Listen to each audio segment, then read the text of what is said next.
The wind cut through the thin fabric of Liam's jacket as he sat alone on the wooden park bench, his little legs swinging back and forth, barely reaching the edge. The December air was sharp, biting at his cheeks and turning them red, but he didn't seem to notice.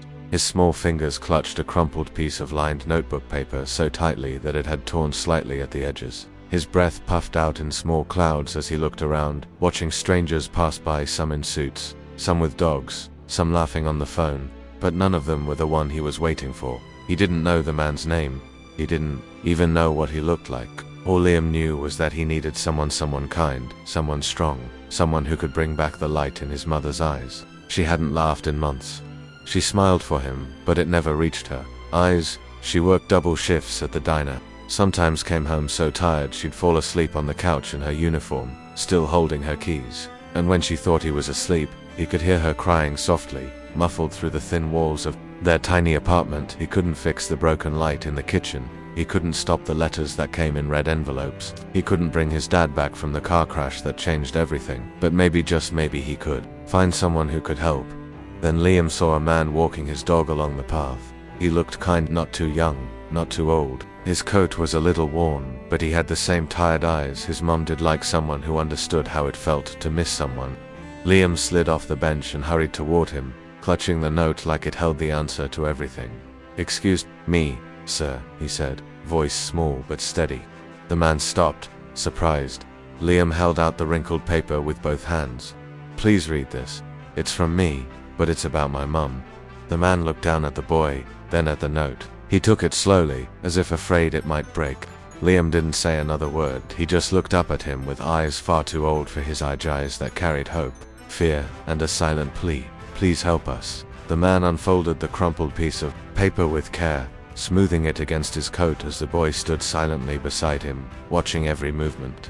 The paper was smudged in places, stained slightly where teardrops had fallen and dried. The handwriting was uneven, clearly a child's, but the words were carefully chosen, each one heavy with emotion beyond his years. "Dear sir, my name is Liam. I'm 8 years old. I live with my mum now because my dad went to heaven after a car crash last year. My mum says he's watching over us, but I think she's really lonely.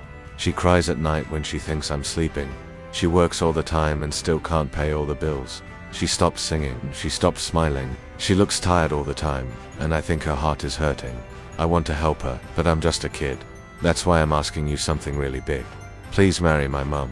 She's really nice and pretty and makes the best pancakes ever. She reads to me even when she's tired and tucks me in with a kiss every night. She doesn't think anyone will ever love her again, but I do. If you marry her, I think she'll smile again. Please.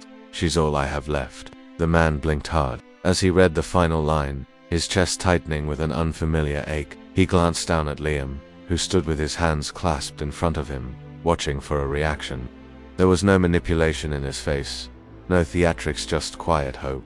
It wasn't about fairy tales or childish matchmaking. This was a boy trying to save his mother the only way he knew how. The man looked around the park. The sound of distant traffic and rustling leaves suddenly muted. He didn't know this boy or his mother. He didn't know what made Liam choose him, what look or feeling had convinced him that he might be the one to answer this impossible request. But something about the note clung to him. It wasn't just the words, it was the raw, desperate love in them, the kind that only comes from someone who's lost too much and still dares to hope.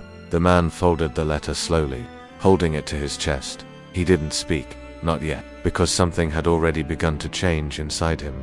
Later that week, Daniel found himself standing outside a small, slightly run-down diner on the corner of a quiet street. The neon open sign flickered faintly in the window, casting a tired red glow across the sidewalk. He hesitated for a moment, the letter still folded neatly in his coat pocket like a weight pressing against his heart. He had read it a dozen times, each time feeling something stirred deeper inside, something he hadn't felt in years. Through the foggy glass, he saw her, Emily. She moved quickly between tables, balancing plates, refilling coffee, her ponytail swaying behind her as she forced polite smiles at strangers who barely looked up from their food. Even in exhaustion, there was grace in the way she moved, but her eyes looked distant, like they were somewhere else entirely. Daniel took a breath and pushed the door open. The little bell above jingled as he stepped inside. The warmth and scent of coffee and syrup wrapped around him. He found an empty booth in the corner and sat. quietly watching. He didn't know what he was doing here exactly. He wasn't a hero or a savior. He was just a man who had once lost someone and now held a letter from a boy who believed in the impossible. A few minutes later, Emily approached his table with a tired but gentle smile. "Hi there, Coffee." Daniel nodded. "Yes, thank you." Then, before she could walk away, he added softly, "Your son gave me a letter." She froze, the smile vanishing from her face. Her fingers gripped the coffee pot tightly, knuckles white. Slowly, she turned toward him, eyes wide, unsure whether to run or cry. "I'm so sorry," she whispered. "He's just a little boy. He's been through so much." Daniel held up a hand. "Please don't apologize. That letter, it moved me more than anything ever has." Emily blinked, clearly overwhelmed. "He doesn't understand how hard life is. He thinks someone can just fix everything." "He understands more than you think," Daniel said quietly. "He sees you, and he believes in you. Enough to ask a stranger to help bring your smile back." For the first time in what felt like forever, she lowered her eyes, not out of shame, but because someone had finally seen her. What started as a simple conversation turned into something neither of them expected. Daniel began stopping by the diner more often, not every day, but enough that it didn't feel like coincidence anymore. Sometimes he came in for coffee, sometimes just for a moment of quiet, and sometimes, though he never said it aloud, he came for the warmth he'd started to feel around Emily and Liam, a warmth he hadn't known he missed until he found it again. One rainy Saturday, Daniel invited them both to a small family-run Italian restaurant. Liam was hesitant at first, clinging to his mother's hand. Emily looked unsure, too, still guarded, but something in Daniel's gentle tone made her nod. That night, over candlelight and laughter, Liam told silly stories, and Daniel listened like every word mattered. Emily smiled more than she had in months, her laughter soft but real, like a part of her was waking up again. Over the weeks that followed, the three of them began to fall into a rhythm. Daniel helped Liam with school projects. He fixed the broken porch light that had stayed out for nearly a year. He brought flowers sometimes, or groceries without being asked. He never forced his way in, but rather slowly, respectfully, earned his place. One evening, after dinner at their apartment, Liam ran off to play while Emily and Daniel washed dishes side by side. The soft clatter of plates and the hum of an old love song on the radio filled the silence. "You don't have to keep doing all this," Emily said, her voice gentle. "We'll be okay." Daniel looked at her and shook his head.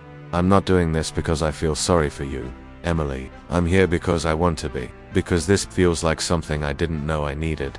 Emily looked away, blinking back tears. For so long she had worn her pain like armor, convinced that no one would ever choose her with her baggage and her broken pieces. But Daniel wasn't walking away. He wasn't here out of pity. He was here because he saw her, all of her, and stayed. That night, as Liam dozed off on the couch with a book on his chest, Daniel pulled a blanket over him, and Emily watched with a heart that, for the first time in a long while, felt full. The golden light of a late summer afternoon poured into the small living room, casting a warm glow across the worn-out rug, where Liam sat cross-legged, fidgeting nervously with something in his hands. Daniel and Emily were on the couch, lost in quiet conversation, their laughter soft and easy. They hadn't talked about labels or the future, not yet, but what they had built was real, and Liam could feel it. He stood up suddenly, holding a small object made of folded construction paper shaped like a ring box, colored with crayons, and taped at the corners. His face was serious, eyes wide with emotion. "Can I say something?" Both adults turned toward him, startled but smiling. "I know I'm just a kid," Liam began, voice trembling just a little, "but I meant what I said in my letter." Daniel sat forward, elbows on his knees, listening closely. "I didn't know if anyone would come when I gave you that note," Liam continued, "but you did. You stayed. You made my mum smile again. You make pancakes on Sundays. You don't get mad when I mess up my math homework." His voice cracked. "You feel like family." He stepped forward and held out the paper ring box with both hands. "You don't have to say yes or anything. I just wanted to ask again, will you marry my mum?" Emily's hand flew to her mouth, tears already brimming in her eyes. Daniel was stunned into silence. He took the little paper box and opened it carefully. Inside was a round cereal piece pressed into a soft ring of cotton, crude, silly, and perfect. Daniel knelt down beside Liam, holding the box like it was made of gold. "Liam," he said, his voice thick, "you're the bravest person I've ever met, and your mum, she's the strongest woman I know. I came into your lives because of that letter, but I'm staying because I've fallen in love with both of you." He turned to Emily, eyes full of everything words couldn't express. "I know life's been hard, but I'd be honored to walk through whatever comes next together." Emily nodded, tears falling freely now. She whispered, "Yes," and pulled them both into her arms. That in that moment, they weren't broken pieces trying to survive. They were a family one stitched together by love, hope, and the courage of a little boy who refused to give up.